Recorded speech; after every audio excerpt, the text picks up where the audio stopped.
நான் பண்ண தப்ப தயவு செஞ்சு யாரும் பண்ணிடாதீங்க. 7 வருஷத்துக்கு அப்புறமா அந்த குழந்த பெக்கணும், குழந்த பெத்துக்கலாமா, அந்த பிளான்லாம் எதுவுமே வேணாம். ஸ்ட்ரிக்ட்டா நோ தான் சொல்லணும். ஏன் அப்படின்னா, எனக்கு ஒவ்வொரு நாளும் போகிறப்ப நெஞ்செல்லாம் பக்கு பக்குன்னு இருக்குங்க. ஏன்னா ஜெய் பண்ணுற சேட்டைகள் ஒரு பக்கம், குட்டி பையன் பண்ணுறது ஒரு பக்கம், ஜோக்ஸ் அப்பார்ட். ஏன் அப்படின்னா, இப்போ ஜெய் வளர வளர ஐயோ இவனும் வந்து இப்படி தானே பண்ணுவான், நம்ம திரும்பவும் முதலேருந்து எல்லாத்தையும் ஸ்டார்ட் பண்ணணுமே, அதெல்லாம் காலகாலத்தில் நடக்கணும். பெரியவங்க சும்மாவா சொன்னாங்க? எல்லாமே காலத்தில் நடந்தால் நமக்கு எல்லாமே ஈஸியாக இருக்குங்க. ரொம்ப லாங் கேப் ஆனதுனால எல்லாமே லேக்காக இருக்க மாதிரி எனக்கு ஃபீல் ஆகுது. இன்றைக்கி சாரை தூக்கிட்டு ஆஃபீஸ் வந்தாச்சு. கொஞ்ச நேரம் ஆஃபீஸில் இருந்து திரும்ப வீட்டுக்கு ஒரு 2:30 போல் வந்து லஞ்சை சாப்பிட்டுட்டு ஜெய்யை ஸ்கூல்லேருந்து பிக்கப் பண்ணி அப்படியே ஒரு இடத்துக்கு போயிட்டு வந்தோம். கொஞ்சம் வேலைகள்லாம் இருந்துச்சு, அதெல்லாம் முடிச்சுட்டு வந்தாச்சு.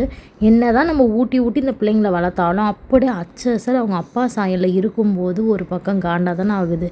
யாருக்கெல்லாம் இப்படி இருக்குன்னு சொல்லுங்கள். பிள்ளைய தான் சொன்னீங்க எல்லாரும், சரி ஓகேன்னு விட்டாச்சு. அடுத்தது என்ன பண்ணுச்சு, அதாவது என்ன மாதிரி இருந்திருக்கலாம்ல. நம்ம எவ்வளோ கஷ்டப்பட்டு பெற்று வளர்க்குறோம், இவன் கூட நம்மளை மாதிரி இல்லையே அப்படின்னு நினைக்கும் போது தான் கொஞ்சம் கஷ்டமாக இருக்குது. ஆனாலும் அவங்க அப்பா மாதிரி இருக்கான்னு சொல்லும்போது நிறைய அம்மாக்களுக்கு ரொம்ப ப்ரௌடாக தாங்க ஃபீல் ஆகும். எனக்கும் அப்படி தான். ஸ்ட்ரீட் கார்னரில் ஒருத்தவங்க பன் பட்டர் ஜாம் சேல் பண்ணிட்டு இருந்தாங்க. போகும்போது வாங்கி சாப்பிட்டோம், ரொம்ப நல்லா இருந்துச்சு. ரிட்டன் வீட்டுக்கு போகும்போது வாங்கிட்டு போயிட்டோம்.